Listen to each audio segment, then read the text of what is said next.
Hello, can you hear me? Yes. Yes, Can hear excellent. you. Hi, Hi. Vernon. Did you get my update on the PowerPoint? Yes, Good. Hello. just to have a final check. Can you see now my screen? Yes, Yes. Yeah. Yes. And that's the final one, Karen? It's fine for you, this one? Yeah, that will do. Yeah, whatever. Yeah. Yeah, okay, good. As long as it's not blank.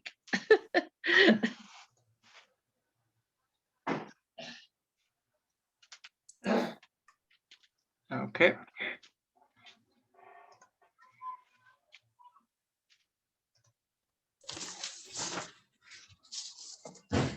You can see now the presentation? Yep. Yes. Yeah. But you cannot see your pictures, or no? Just the presentation. Yes, we can see picture, but can't see Asco. So you cannot No. see Asko or yourself or Alessandro? Yes, Can see myself, see you, see Alessandro. Okay, because I wanted to. So it's not just the presentation. Now you see more than the presentation. You see my whole screen, or? Yeah. Okay, because that's what I want to avoid. I want to share the screen, and you should not see yourself. Yeah, it is very small prints before.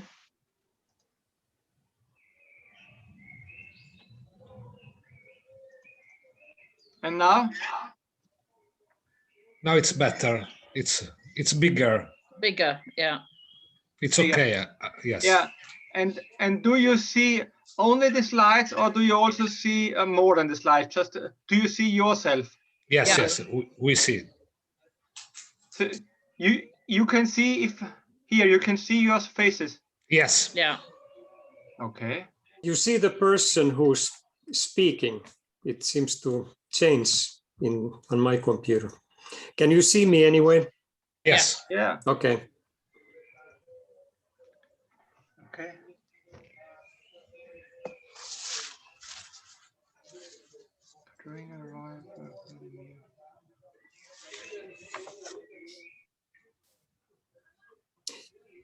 I'm waiting now for Gorod. And they are not here yet. Okay. I can try sharing the screen with my presentation. Would that be okay? While we're waiting? Just right from your side, yeah. Oh, you have disabled that. Yeah. No, but it's okay. I have the possibility. I have the whole presentation here. It's just fine, so I can. Yeah, Werner is controlling everything. Yeah. He has power.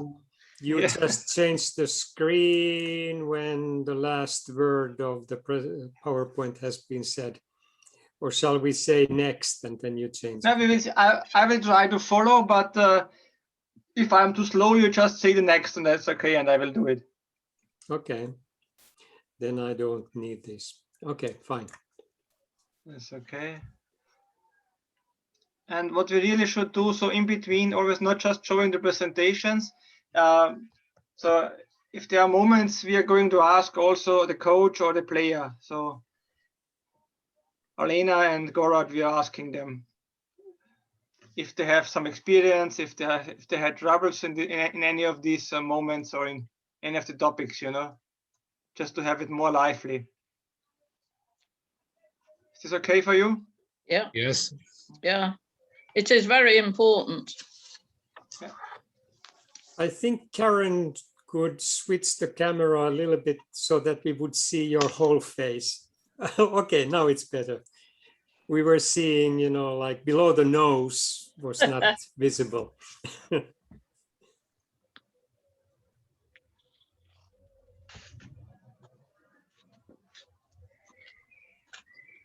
Okay.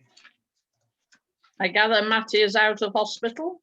Yes, he's out of hospital. I think Seems it's better. Oh, did he have corona or something else? No, he's had a skin cancer, according to his Facebook, over a while, and he thought he was okay. But it sounds as though he's had a blood transfusion from his email to me. Oh, He is a new okay. man full of new blood. But no new face. No, Let me know if there's a way. he is good. I like working with him.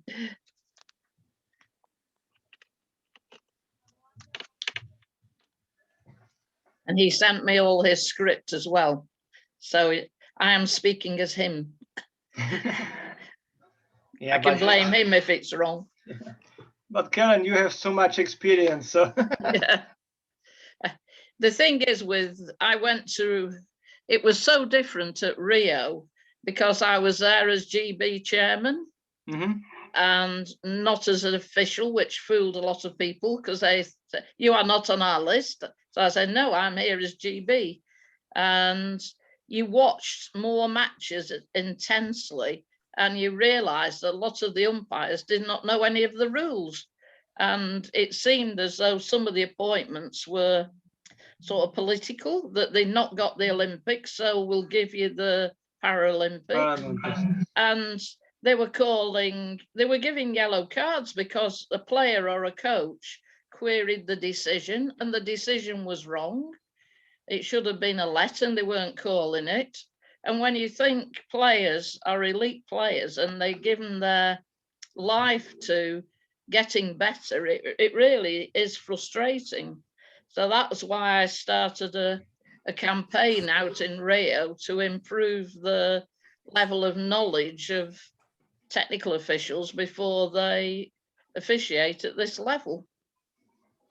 I mean, it's so different, para table tennis, when you can have potentially 22 finals at a competition on the last day. There's no other event like it in table tennis that I've come across.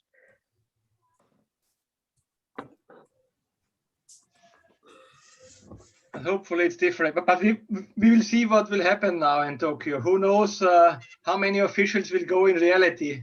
Yeah. Because I already heard that they're going to reduce the number of officials. Oh. That they're going to work more with Japanese officials. Ah.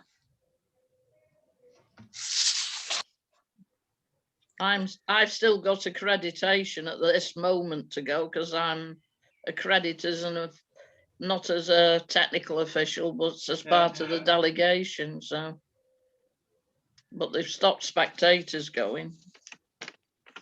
I'm trying to adjust the lights a little bit here. That's why I'm moving all the time. I don't know what is better. Maybe it's not good to see. No, this is not good. This is better. Okay, let's try this one. Perfect. No, Yeah. not good.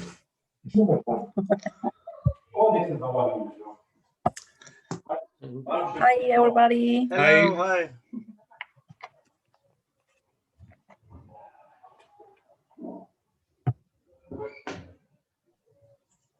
Horace missing. Yes.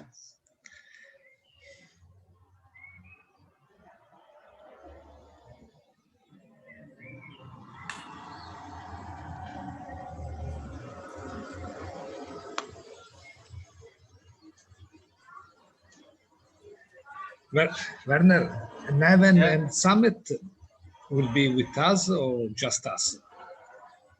There's a little pink pouch that could be for a cellular phone. A lot of times they have a little pouch for cellular phones.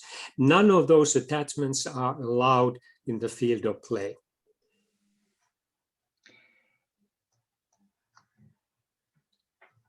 Okay. And now we have the ICC card just to show how it looks. Of course, every umpire can go to the web pages, to the para table tennis web pages and print a card, a sample copy for themselves. But here you have the first red box it is about the service. Either it's legal or there are some limitations, and in the box there is written maybe they have to, they cannot throw up 15 centimeters or 16. Maybe they have to serve off the hand or some other limitations. And then, of course, on the second page, you have if they are allowed some assistive devices like strapping, bracing, prosthesis, something like that. Okay. Okay, just then we have, there was one question from Roman Klecker. The cushions are measured when players are sitting, when the player is sitting. When do you measure the cushion?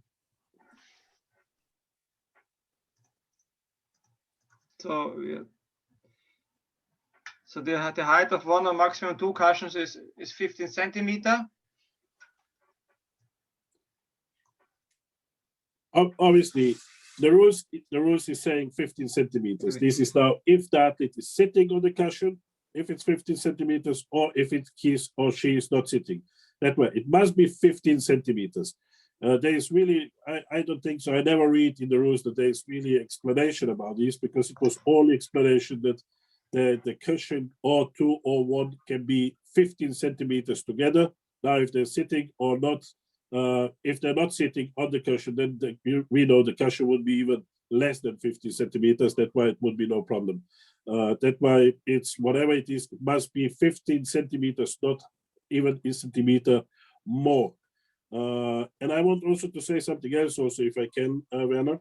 Yeah, of course, yeah. Also, on the other addition to wheelchairs, any modifications on the wheelchairs are not allowed.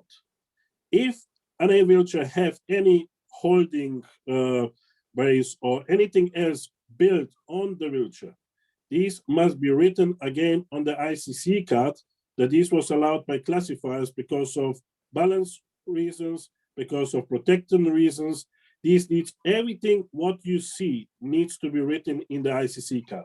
What exactly is means an ICC card? ICC card is when athletes are going for classification. They are bringing whatever they need to bring, because the classifier make decision if they can have an extra holding on the wheelchair, if they can strap the legs, if whatever they can do, these needs to be written special in the ICC card. If there's nothing written about wheelchairs, about strapping, then they cannot do it. This is meaning whatever you see, it must be written in ICC card. Okay.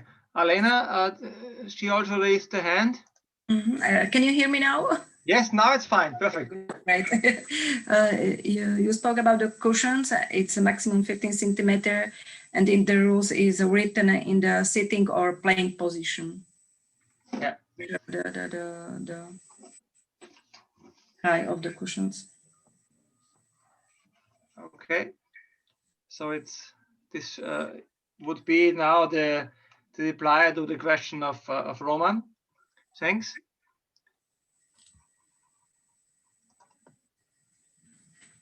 Yes, I could add one more thing to that. What I've seen is like Courage was adding some very good information there. Sometimes there's like a handle attached to the one of the wheels or some additional. None of that is allowed unless it's mentioned in the ICC card, and in the classification situations, all of that will be reviewed and the final decision will be made and written in the card. Yeah. And there was also the question, so each time it's always the same. If there's a problem with the equipment or if there's a problem with the ICC card, then the one you have to contact as an umpire is always the referee. If that's always the referee, and without going into the classification routines, then it's up to the referee to find a chief classifier or somebody in the hall and sort out what is allowed and what is not. Okay, thanks. So the field of play. When entering the field of play, I have a quick checklist here. If you have matches involving players in a wheelchair, then once again, check the number of the wheels, and it could be a different wheelchair from the one that you've seen in the classic in the call area. I also mentioned also to check that there is no backpack that they might have forgotten on the wheelchair, or any other little additions, pouches for phones and so on, and that they don't have any strappings added afterwards to it, which are not allowed. And I would maybe, if there are some special cases, I would probably make a note in the score sheet so that I know what the situation is and it's easy to check in the field of play. Also, I mentioned already that there might be some additional cushions sometimes, so you need to check that it's allowed, and the player has not changed into jeans, for example, to play, which has happened on occasions. And also that the name and the 3-letter code for the association is on the back of the shirt. And then check that actually the ball persons or ball pickers are in the corners of the playing area if requested by the players. Sometimes it might happen that one of the players only requests the ball picker, so then you should see one, and it would be very time consuming, if nothing else, to start looking for the ball pickers if they are not there. But on occasion it happens that some younger persons are not in place, and you have to start looking for somebody who will take care of that.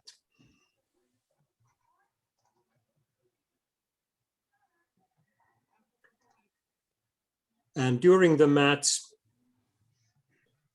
some of the things that you might pay attention to when umpiring is that the touching the table with the racket hand during a rally to restore balance is allowed, but only after the shot. So it's not allowed that you first lean on the table and regain your balance and then you make the shot. And the table must not move. So if the tabletop is shaking a touch, then that is usually allowed, but not the table moving. And then one more thing about, which is a little special, is that a crutch. Sometimes players in, let's say, class 6, for example, could use a crutch, and that is considered to be an extension of the player's free arm. And sometimes using the crutch, you might lean on the table with a crutch in your hand. So that's considered to be the same as your free arm touching the table during the rally. Okay. Can I just jump in for very quick? Yes. I want only to say that what is happening, this is quite a lot of times happening, obviously, when it's a wheelchair game, especially I will say class 1 and 2, and also class 3, and also 4, 5 sometimes, 4 more. It's that players are playing, and when they get up from the opponent a short ball back, then they try with the playing hard to get on the table and taking the balance to easier to get to the ball.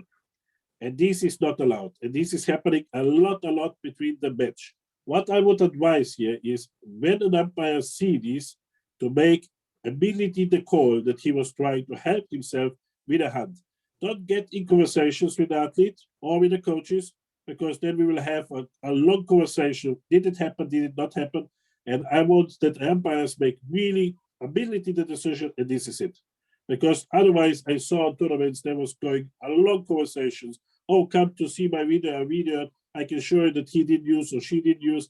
You need to make immediately a decision. Did he allow him to go with the playing hand to the ball or not? Especially with the short balls. That's why class 1, class 2, it's a lot of these, and also class 3 is more and more coming these. But be watching these, because this is very important, and it's happening a lot of times.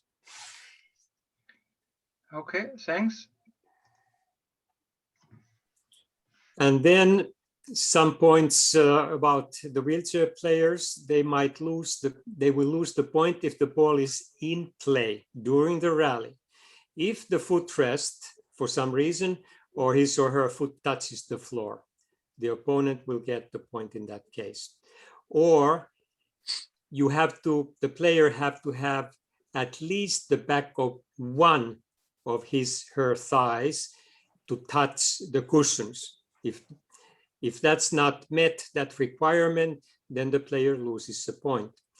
And if one of the minimum of 3 wheels falls off, then the player also loses a point. If one of the 4 wheels falls off, then maybe you call a let or let the play continue if it doesn't affect the play. Another thing is that the umpire can actually always relax the service rule as necessary, but especially in the paratable tennis and with the class 1 and 2 and sometimes 3 and more, if there's a problem with the service, then the service can be relaxed, and that should be mentioned in the ICC card as well. And then, of course, the racket should be left on the table. The umpire can allow the player not to leave the racket on the table if it's strapped to the hand. And then the umpire can use some judgment there, and the player can take the racket with him or her during the legal breaks in the game. Goras and Alena, did you have any troubles with this, for example? With the foot rest or the foot touches the floor, one of your players? Yeah, obviously that was happening quite a lot of times in the match, or even not with my players, but I could observe other matches. Especially it was going when it's a short service and the player is trying to stretch to the ball, and some players can feel the legs. They start going up to the ball, and in this moment there's nothing anymore on the cushion. And this is very, very important, because we could see this a lot of times that athletes are doing this. If you ask them, they will say, no, we didn't do it. It's also very difficult, I will say, to the umpires to see this in one sentence. But obviously, if a player is laying on the table, this means that there is nothing on the cushion, that they would need to make action immediately. Otherwise, it's not happening, because if the player is on the table, obviously you need to know that he was standing up on the legs and making the shot. And this is a legal shot. But it's not really always easy for the umpire, so we really have to concentrate on this also. Totally, yeah, I agree with you, Werner. It's very difficult to see this, because we know that both umpires are in the middle of the table, and it's really difficult to see this. But I will advise here, if somebody will complain, and if the umpire would not see it, maybe even to call the referee to look the match until the end, because if this happens once, it could happen also the second and third time. Especially when this is happening, when it's critical points, when an athlete needs a critical points, then you can see that they can do it. And this is wrong. And there's 2 things which is wrong. In one sentence, some athletes should even not feel the legs. This is meaning it also can be a wrong classification in one sentence. That's why the referee should be looking, especially if this is low classes. And then after the match, I would advise even to call the classifier and to check the ICC card if she or he even could do it, to be honest. Okay, thanks for this really important advice. Yeah, I would add to that certainly depends on the class where it's likely that they would be able to do that. Say like 4 or 5, that can happen maybe even easily. If you go to 1 or 2, probably not happening. So the umpire can also pay attention to that. Yeah, I also I agree with Gorazd. We can see many players, especially class 4 and 5, they can stand up at the wheelchair and don't lose the points during the game. But I think we also have to teach the players, because not all of them knows the rules of the para-TT.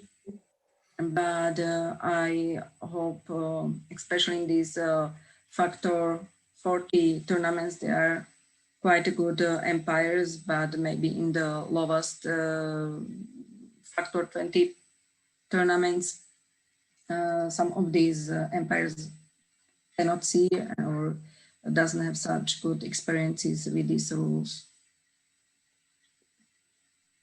Okay. I can see that Roman asked a question of playing short ball, having contact with the edge of the cushion with at least one of the thighs is okay. I would say that that's okay. It's having it. It's touching the cushion.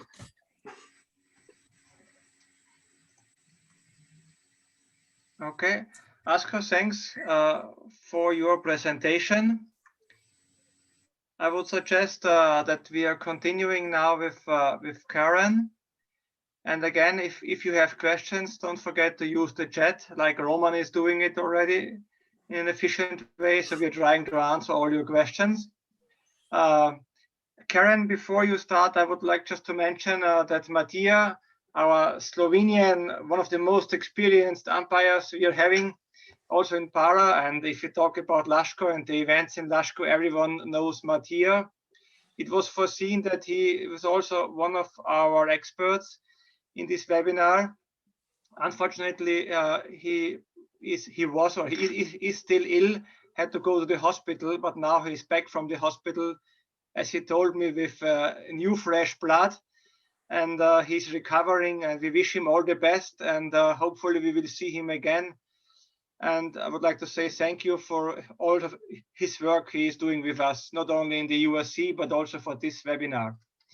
Karen, I would like to give the floor to you.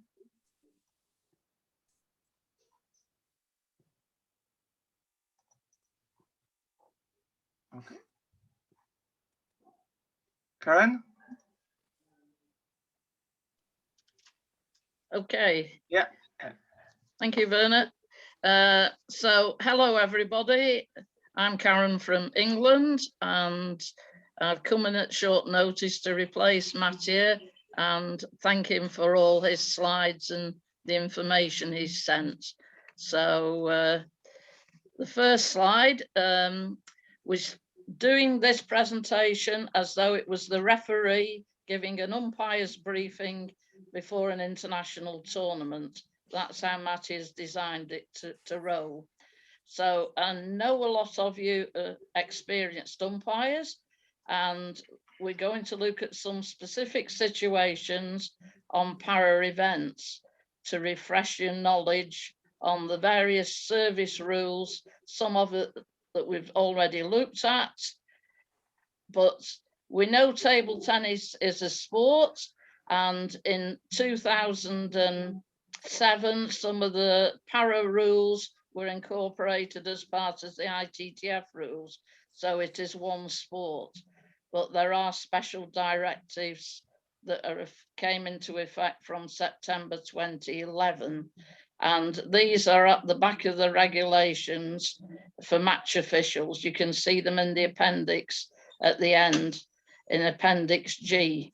So they are there for everybody to have a look at and refresh your mind before you go to an event.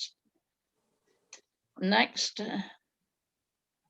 So the service rules, we've looked at that, but it really is important. I was once called to a table by a coach because a class 1-2 player was being faulted by the umpire because they were not throwing the ball up. Now, they had practiced their serves, they are an elite athlete, and they were being faulted every time. But the umpire, it turned out, had not looked at the classification card. And they've been told about it, been told about the person's disability and what they could and couldn't do. But they felt strongly that because the ITTF rules said you have to throw the ball up 15 centimeters, therefore it was a fault. So I said, no, that is not the case, and overruled them.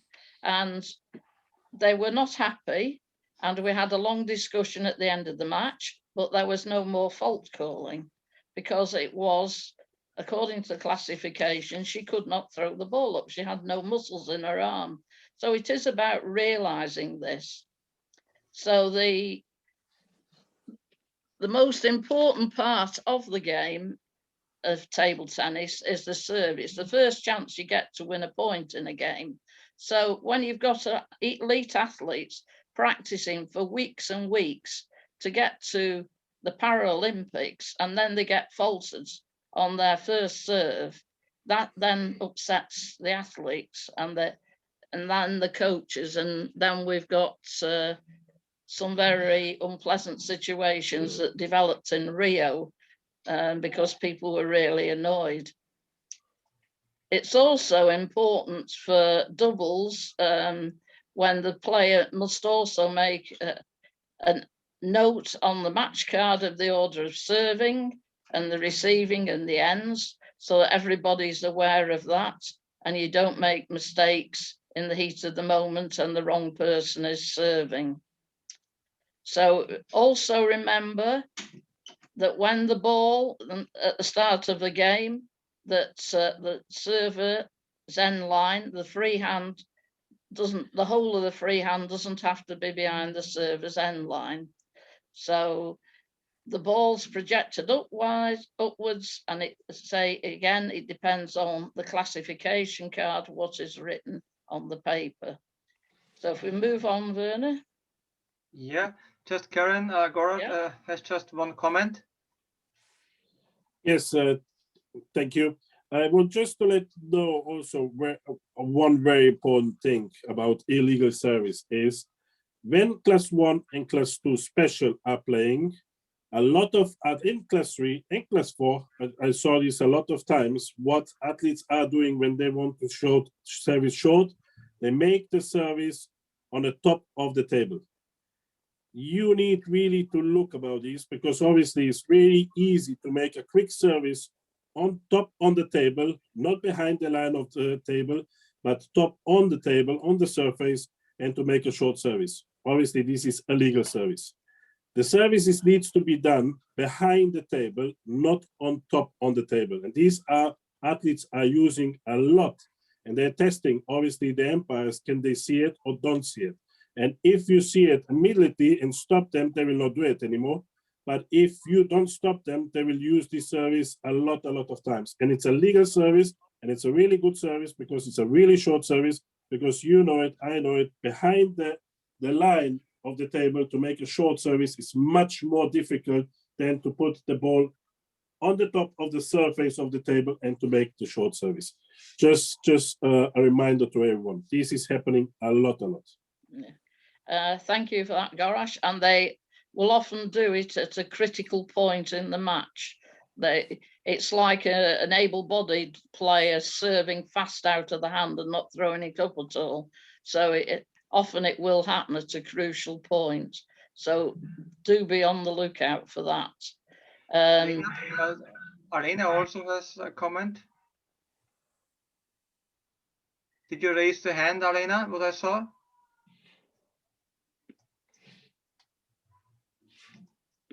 She's on mute. Okay, now it should be okay. No? Yes. Yeah, it's okay. No, I only want to say about the service that it's not easy for the umpires to see especially the corner service.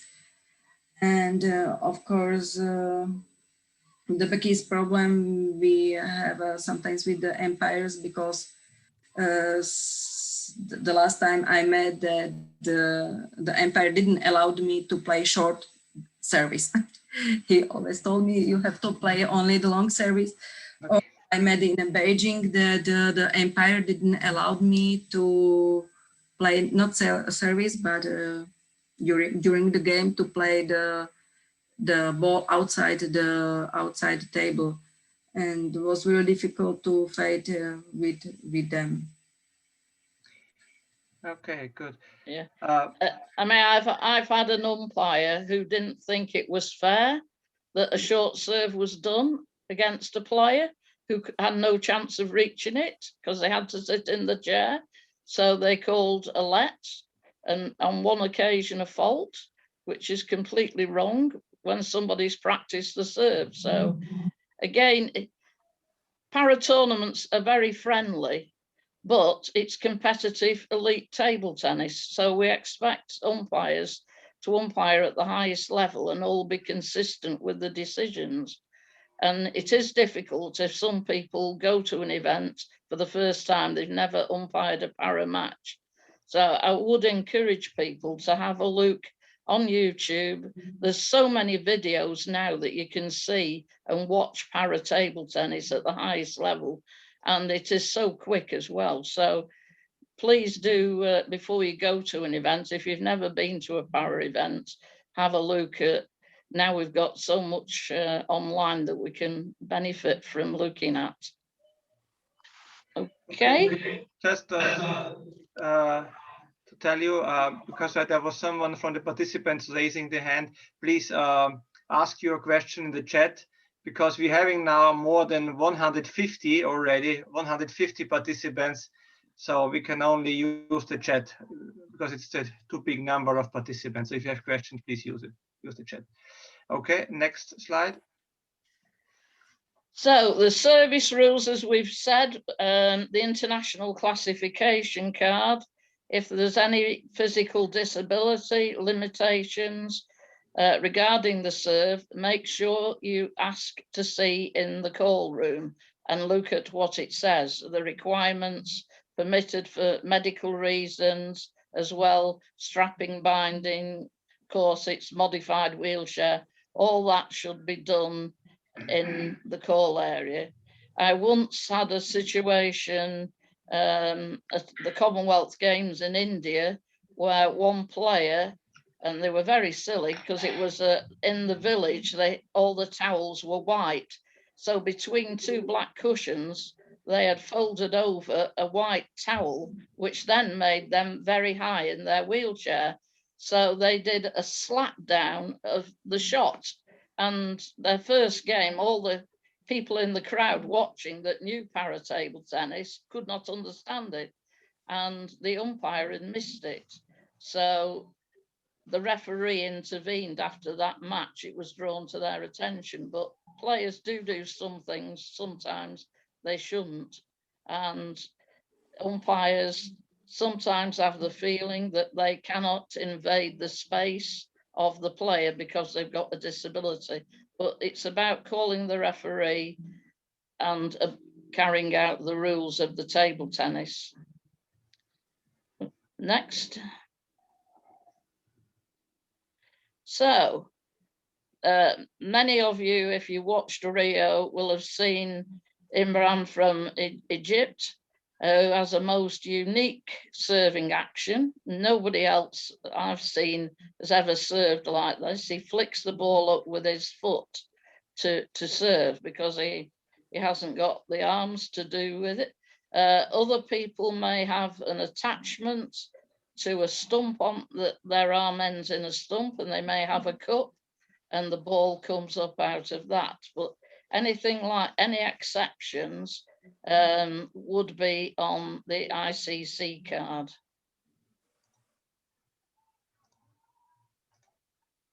Next.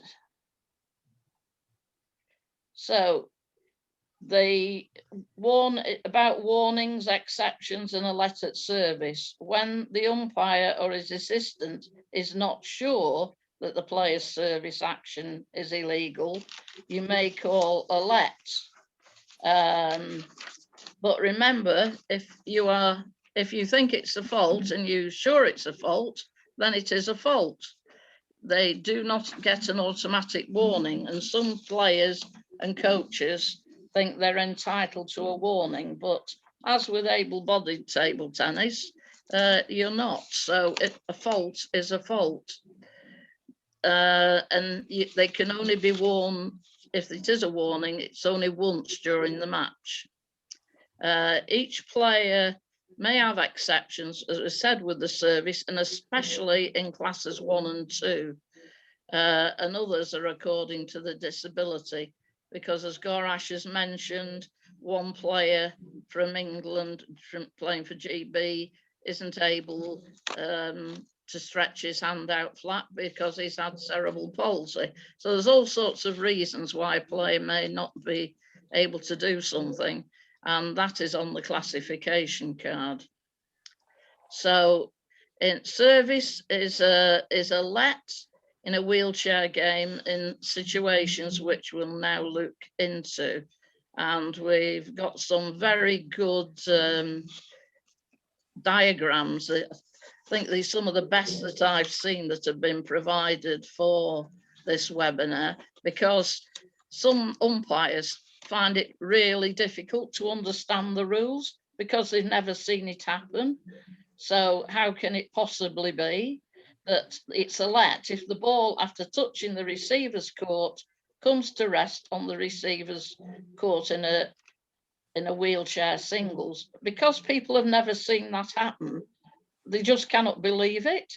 But some of the very good players may be able to do that. So just look out for that one. That's a good diagram to show that the ball's gone over the net and then it's actually come to a stop on the table. So it's a let. Next one.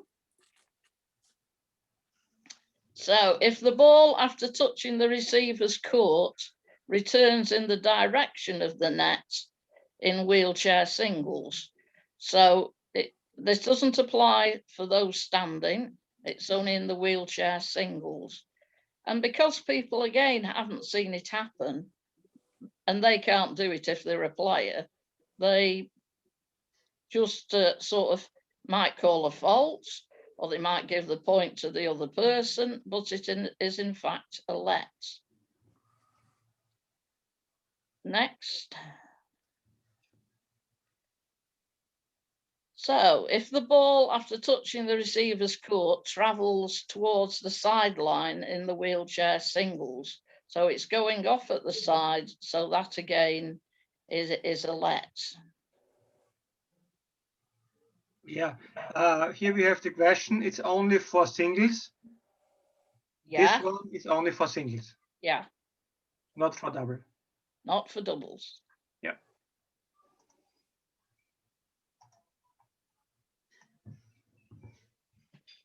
So if the receiver strikes the ball before it crosses the sideline or takes a second bounce on his or her side of the table, the service is considered good and no let is called in the wheelchair singles.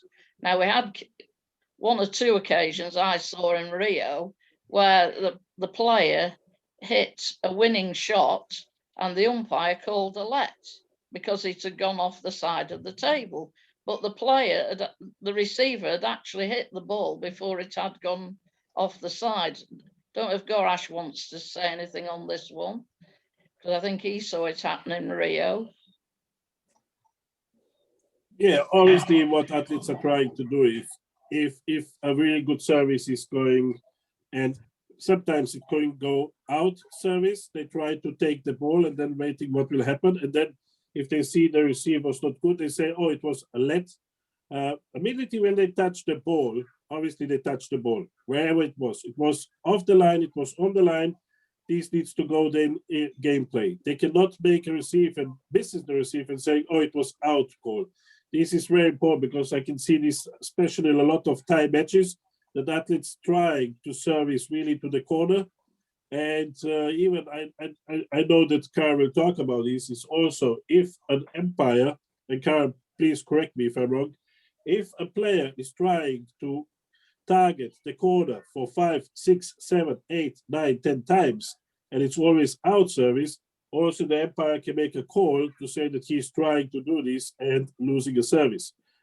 This is really, really important because I will also advise here, when the call by the umpire is out service, don't have a conversation with the athlete, because when you start to have a conversation, obviously the coaches both sides will start to bounce in and say, no, it was good, no, it was bad. You need to make immediately a decision saying the service was good or it was not. Because if you're starting to have the conversation, obviously everyone will go on the outside and you will have a long 15 minutes conversation. And on the end, you will need to call the referee because they will ask the referee for the table. That's why very quick to make the decision, whatever it is really, really critical in these moments. Thanks, Gorash. Yeah. We move on then. So now we go to a doubles match. So no part of the player's wheelchair, so that's both the wheelchairs of both players, can cross the imaginary extension of the centre line. And sometimes we get it in other matches that there's a standing player that's playing alongside a wheelchair player, not usually at Paralympics, but in an event, if you get that, a standing player cannot put a foot over the line either, if you've got a wheelchair player and a standing player. But in para events, a doubles match, no part of the player's wheelchair can cross an imaginary extension of the centre line. And here's a diagram showing it. So player Y has clearly gone over the line, and that's not allowed. So it's easier if you've got an umpire and assistant umpire, and if the umpire's on a high chair as well. So you can see that somebody has gone over the line. But for sure, the coach and the opposition will clearly point it out to the umpires team what is going on. If they only need to do it once to try and get an advantage, and you'll be made aware of it.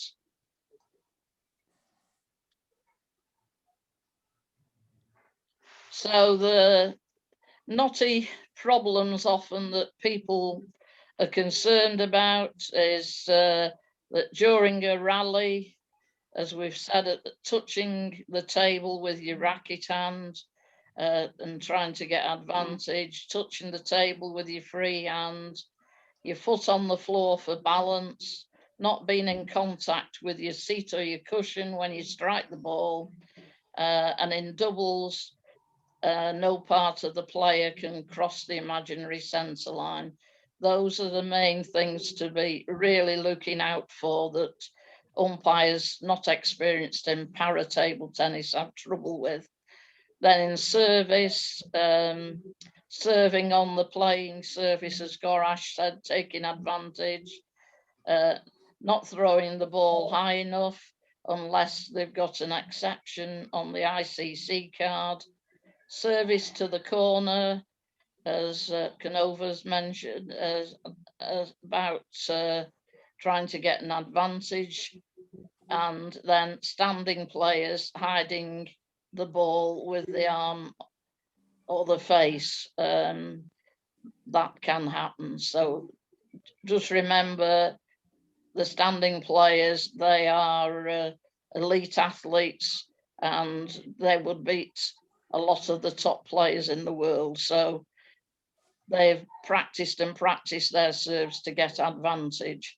So you've got to really know the rules and implement them. That's what the players expect.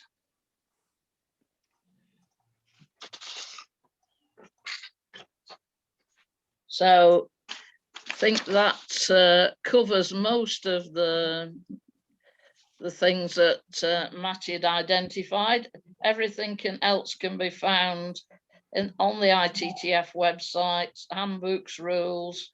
And as I said, please try to look at YouTubes. If you've never been to a para event, or if there's one in your country, ask if you can be a volunteer, extra official, so you can gain experience. But before anybody goes to a top international event, please try and ask if your national team, para team, will let you go to their training centre and umpire some matches, so you get the idea of it. They're always very friendly events, fantastically inspiring. I'm passionate about para table tennis, but there's a lot of energy, fair play and friendships are made at para events, but they expect a fault to be a fault and the rules to be applied. Okay, we have another question in the chat. After the service and the receive, either doubles player may make a return. Yeah, Gorash, if you want to come in. Yes. No, obviously it's the same rules like the doubles.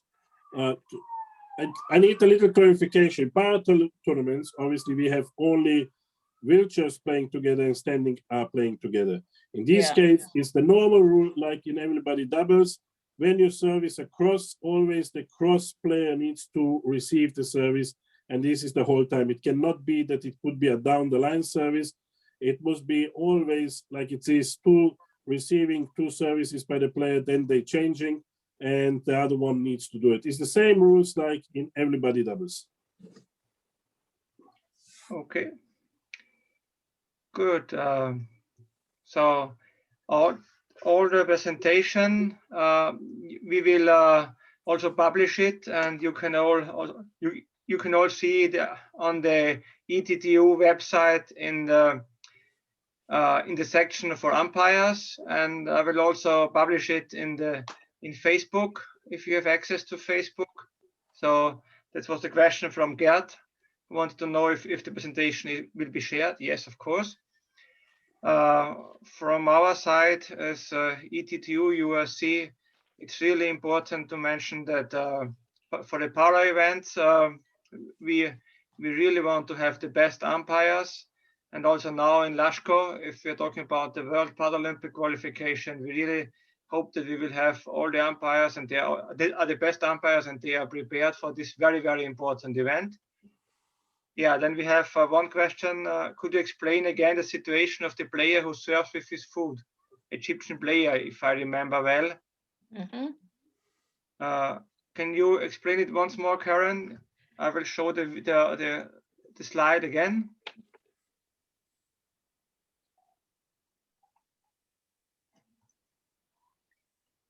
He balances the ball on his foot and throws it up, and then he hits it with his racket, which is in his mouth.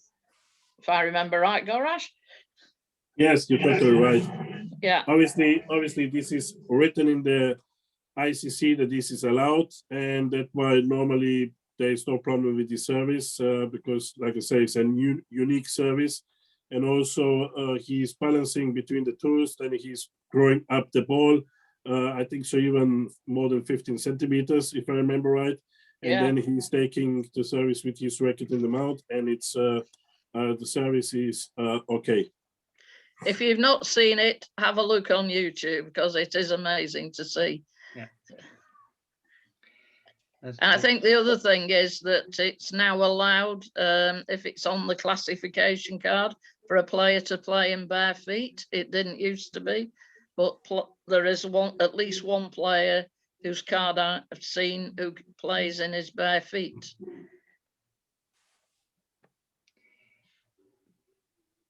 There's another question. If it is common that a player changes his or her wheelchair when ready to enter the field of play from what is used in the field of play, why not have the player to check in his or her wheelchair before the match in call area?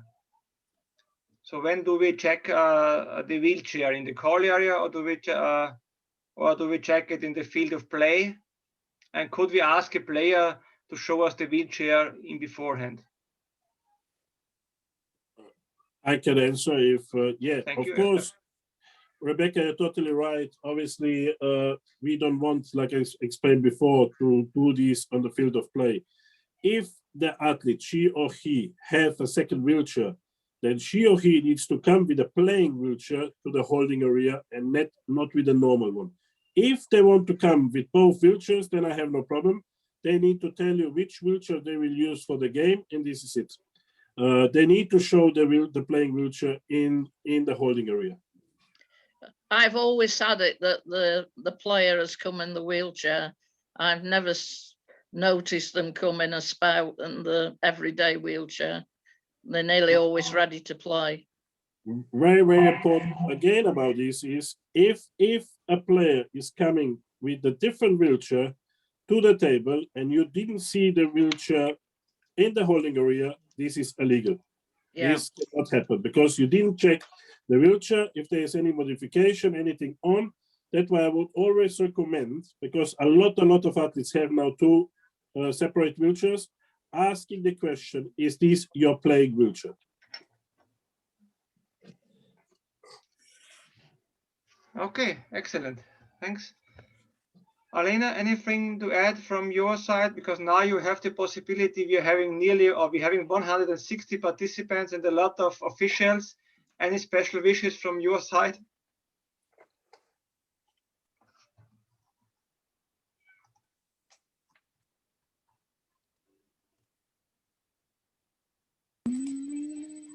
Okay, you can hear me.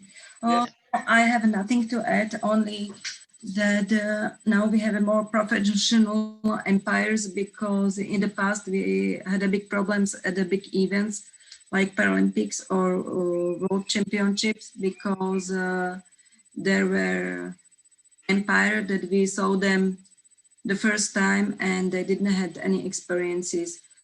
But last time in Rio it was better, but really in the future it was a really big problem to have an umpire without the experiences, I mean. But I like this webinar, and I think it's very useful for especially for the umpires and also for the players. Thank you. The thing now, Werner, is that Paralympics has developed so much. It used to be, when it was first envisaged at Stoke Mandeville, it was therapy when people had got injured. Now it's an elite sport, and a lot of governments are funding the athletes to perform at the highest level around the world. So it is really important that the umpires are at the top end of their game and they operate at this level. Otherwise, funding for the sport for the future could be affected in a country.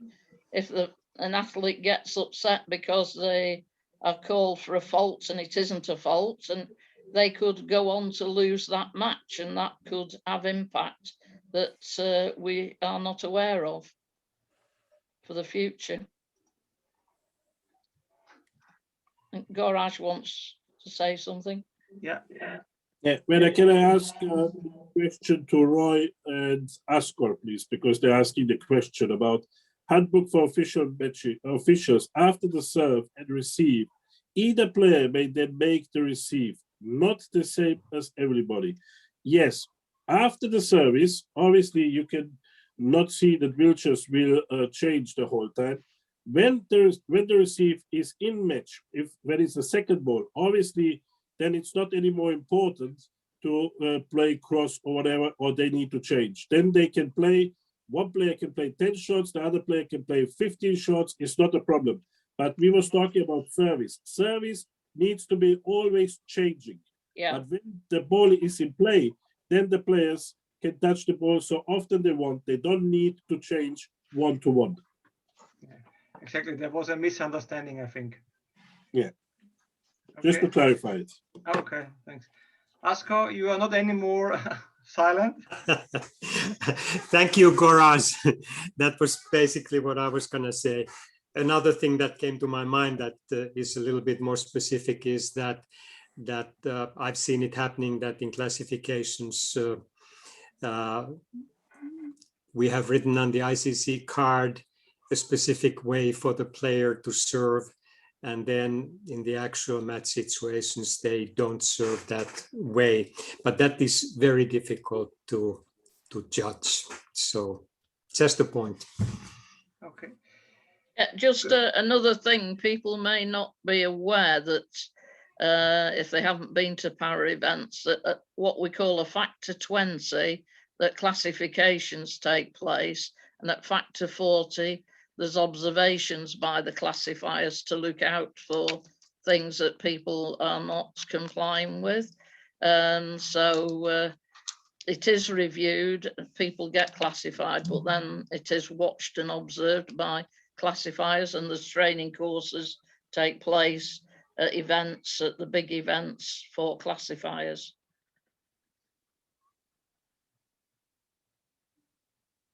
Okay.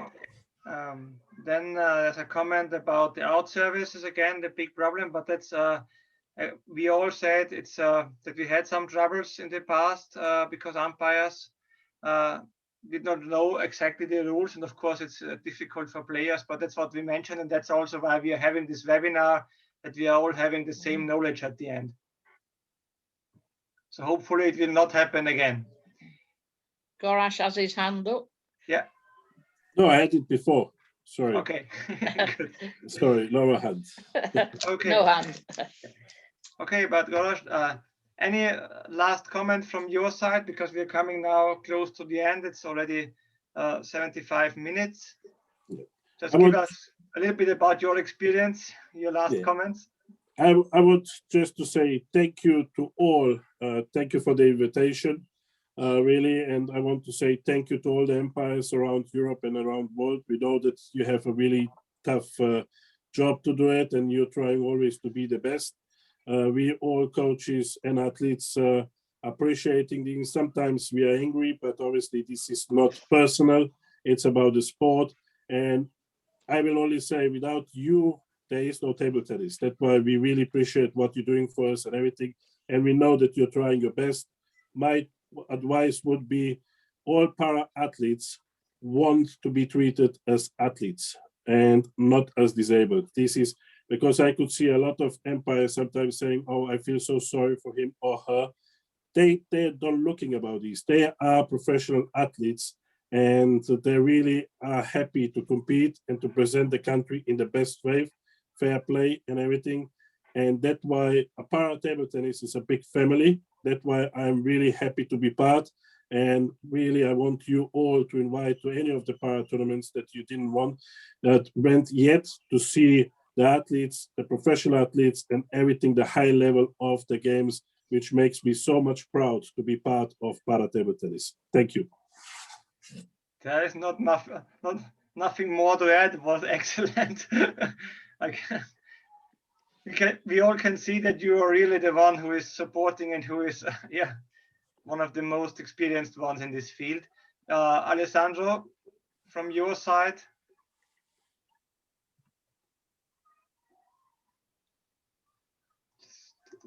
Okay.